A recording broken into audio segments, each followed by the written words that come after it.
여러분들도 지금 종부세를 내고 계신 거죠. 아마 내셔야 될 거예요.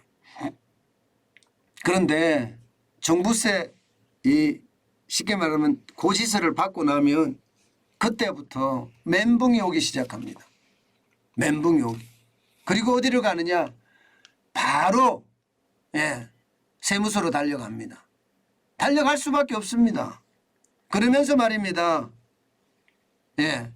항의하기를 뭐라고 항의하느냐? 여러분 이렇게 항의합니다. 정부가 종부세를 깎아주겠다고 했는데 왜 늘었느냐? 하고 말입니다.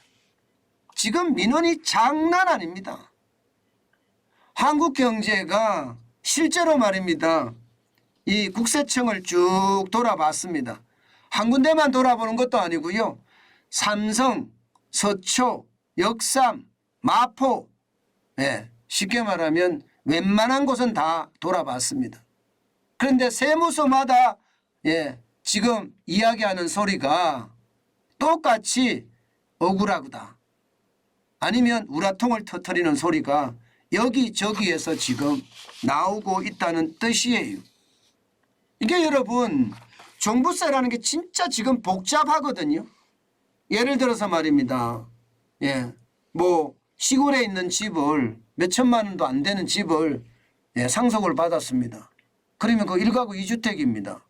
그러면 세금을 더 높은 데 때릴 거 아니에요. 서울에 있는 집에다 때리면 뭐 부모님으로부터 어쩔 수 없이 상속을 받았는데 그 때문에 종부세를 벼락처럼 맞았다.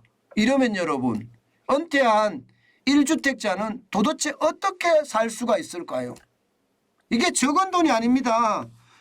적으면 24만 원이라고 이야기하지만 많으면 770만 원 이렇게까지 올라가거든요.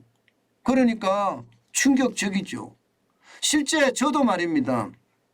아버지가 이제 가지고 있는 집이 있습니다. 아버지가 저한테다가 그 집을 너한테로 넘기면 안 되겠냐 그렇게 말씀을 하시길래 제가 그랬습니다. 아버지 종부세 때문에 지금 넘길 수가 없습니다.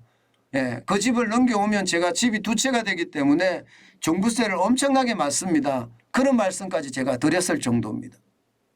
아버지가 넘겨주시려고 해도 받을 수가 없는 진짜 최악의 처지. 이런 사람들도 많고요. 또 있습니다. 1가구 2주택 일시적으로 된 사람 있죠. 집을 좀 늘려가려고 이 집을 가지고 다른 집에다 계약을 했어요. 그러면 갑자기 일시적으로 1가구 2주택이 되잖아요.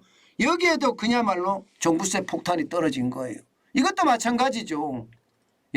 뭐 40대 50대 집을 좀 늘려가려고 하는 사람들에게는 완전히 벼락을 맞은 거죠. 벼락을. 이거는요 770만 원이 아니라 더 많이 나올 수도 있습니다. 또 있습니다. 부부 공동명의로 되어 있는 거 있잖아요. 부부 공동명의도 마찬가지입니다. 단독명의냐 공동명의냐에 따라서 굉장히 다른데 이 부분에 대해서도 종부세가 장난이 아닙니다. 종부세가 장난이 아니에요. 그러니 뭐 줄 잡아서 말입니다. 이런 경우의 수가 적어도 150개가 넘는다고 하니 국세청 민원실에는 사람들이 북적북적 넘쳐날 수밖에 없겠죠.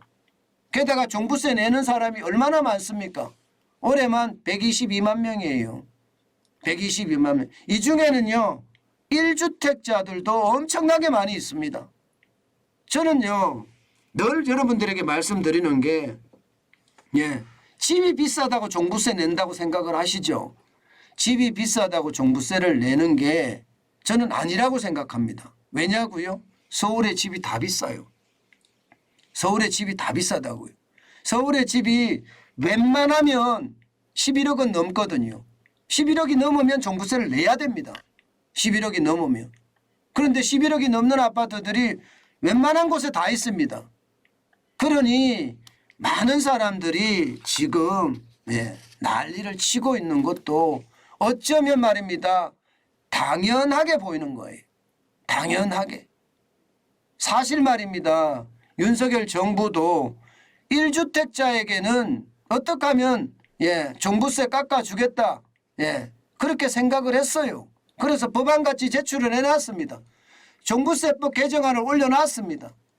그래서 일반 한 주택을 갖고 있든 아니면 다주택을 갖고 있든 단일 세율로 통일을 해서 3억 원 이하는 0.5%, 3억에서 6억 원 0.7%, 6억에서 12억 원 1%, 12억에서 25억 원 1.3%, 25억에서 50억 원 1.5%, 50억에서 94억 원 2%, 94억 초과는 2.7% 이렇게 문재인 정부 때에 비하면 절반으로 줄여서 지금 정부안을 내놨습니다. 특히 말입니다. 세부담 상한선도 150%로 단일화했습니다. 그런데 더불어민주당 야당이 초부자 감세 안 된다면서 지금 통과를 안 시켜주는 거예요. 여러분 서울에 집 11억짜리가 초부자입니까? 이 부자도 아니에요. 앞에다 초를 붙여놨어요. 초부자. 감성을 자극하겠다 이거죠. 감성을 자극하겠다. 저는 이런 발상 자체가 잘못됐다고 생각해요. 대한민국에 진짜 열심히 살은 베이비 부모 세대들 산업화 이루었고요. 민주화 이루었습니다. 어마어마한 일을 하신 분들이 이들에게 배려는 못할 망정 부자라고 낙인 찍고 11억짜리가 부자예요. 부자라고 낙인 찍어서 부자 감세 안 된다. 이런 말도 안 되는 그런 소리나 하고 있습니다. 전 세계에서 말입니다. 부자 안 된다. 대기업 특혜 안 된다. 이렇게 말하는 건 대한민국밖에 없어요. 대한민국밖에. 대한민국 외에 어디 있습니까? 아니면 저기 말입니다. 독재자들이나 지들 마음대로 하죠. 우리는 왜 이렇게 정치인들이 지들도 부자면서 왜 부자 안 된다고 하죠? 왜 대기업 안 된다고 하죠? 저는 이런 갈라치기를 하는 거 말입니다. 그 자체가 대한민국을 망조들게 만든다. 저는 그 생각을 해요. 결국 말입니다. 종부세 불만은 지금 이렇게 되면 어디로 가겠습니까? 윤석열 정부한테 갈 거 아니에요. 그래서 내년 후년이죠. 4월 10일 국회의원 선거 때 자기네들이 더 많이 당선을 시키겠다는 그런 전략인가요? 국민들은 고통에 살고요. 저는 참 답답하다 생각해요. 국가 지도자라면 모름지기 국가와 민족을 위해서 일해야 되는데 당리 당략에 잡혀 있고요. 그들의 이익만 추구하는 것을 보면 답답하기 거지없습니다. 제발 대한민국의 정신 건면성실하고 지도자는 솔선수범해야 된다는 그 정신 다시 되찾았으면 좋겠습니다. 그래야지 대한민국이 더 발전하지 않을까 저는 그렇게 생각합니다. 참 답답한 현실에 마음이 우울해지는 것 이게 갈라치기가 아닌가 저는 그런 생각해 봅니다.